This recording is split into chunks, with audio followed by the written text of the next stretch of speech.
చిత్తూరు జిల్లా వికోట మండలం తెలుగుదేశం పార్టీ ఆధ్వర్యంలో మండల ముస్లిం మైనారిటీ నాయకులతో ఆత్మీయ సమావేశం ఏర్పాటు చేశారు. ఈ కార్యక్రమానికి మాజీ మంత్రి ఎన్ అమర్నాథ్ రెడ్డి, శాసనమండలి మాజీ చైర్మన్, పోలిట్ బ్యూరో సభ్యులు ఎంఏ షరీఫ్ అహ్మద్ మరియు రాష్ట్ర మైనారిటీ సెల్ అధ్యక్షులు మౌలానా ముస్తాక్ అహ్మద్ ముఖ్య అతిథులుగా హాజరయ్యారు.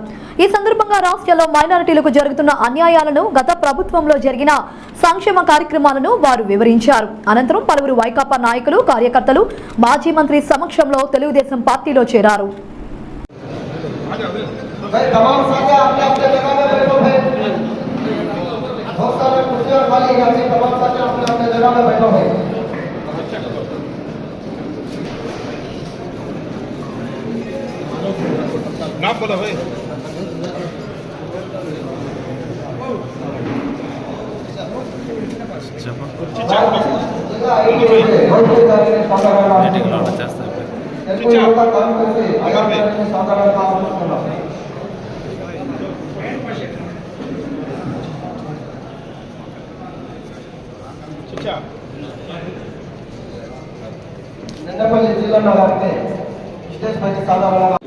हमारे गांव तक आकर बहुत दिक्कतें हैं।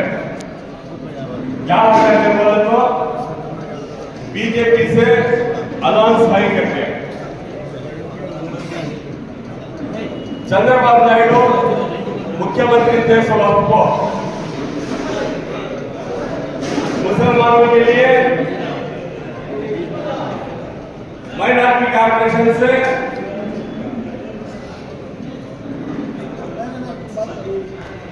माइनॉरिटी कॉर्पोरेशन होते साथ एक हफ्ते के अंदर 50-50 हजार देने का वादा था। एक हफ्ते के अंदर 50,000 करते थे। ये 50,000 के बदले में जगनमोहन रेड्डी ने हम सबको एक वादा किया, लाख रुपए देने का। పేద ముస్లింలు ఉంటే పేద ముస్లింలు ఆ రోజు పెళ్లిళ్ళు చేసుకోవాలన్నా అక్కడ మసీదు ముందర, ఎందుకంటే మసీదులు ఆ రోజు నిర్వహణ చేయడంలో కొంత ఇబ్బంది ఉండేది. మసీదులు కావాల్సినటువంటి ఆదాయం లేకపోతే అక్కడ దాంట్లో ఆదాయాన్ని మనం ఏర్పాటు చేయాలా. అక్కడ మసీదులు ముందర ఎక్కడైనా ఖాళీ లాగా ఉంటే అక్కడ షాపింగ్ కాంప్లెక్స్ కట్టడం, పేద ముస్లింలకు షాదీ మహల్ కట్టాలనేటువంటి ఒక ఆలోచన 1996లో ఆయన మొట్టమొదటగా పార్లమెంటు సభ్యుడు, అంత మునుపు శాసనసభ్యుడు అయినప్పుడు మొట్టమొదట పుంగనూరులో ఉండేటువంటి పురాతనమైన రాతి మసీదులోనే దానికి బీజం వేసి ఆ రోజే మొట్టమొదటిగా షాదీ మహల్ షాపింగ్ కాంప్లెక్స్ కట్టినటువంటి సందర్భాన్ని ఒకసారి మీకు గుర్తు చేస్తా ఉన్నా.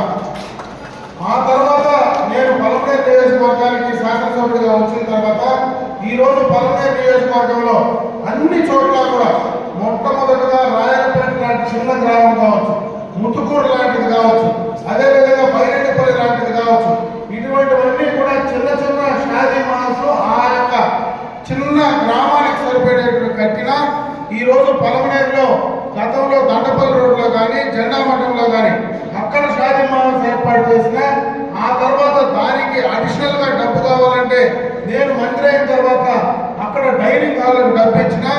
ఆ తర్వాత పలమనేరులోనే ఎక్కడైతే ఈద్గాలో ఒక పెద్ద షాదీ మహల్ కట్టాలని అక్కడ ₹1,00,00,000 ఇచ్చి, ఇదే పీకోట్లో ఇక్కడ కూడా షాదీ మహల్ కట్టాలని ఇక్కడ ₹1,00,00,000తో మనం మొదలు పెట్టి పనులు స్టార్ట్ చేసి ఈ రోజు మనం పోయి చూస్తే పిల్లర్లు వేసి నిలిచిపోయినటువంటి సందర్భాన్ని ఒకసారి మీకు గుర్తు చేయదలుచుకున్నాం.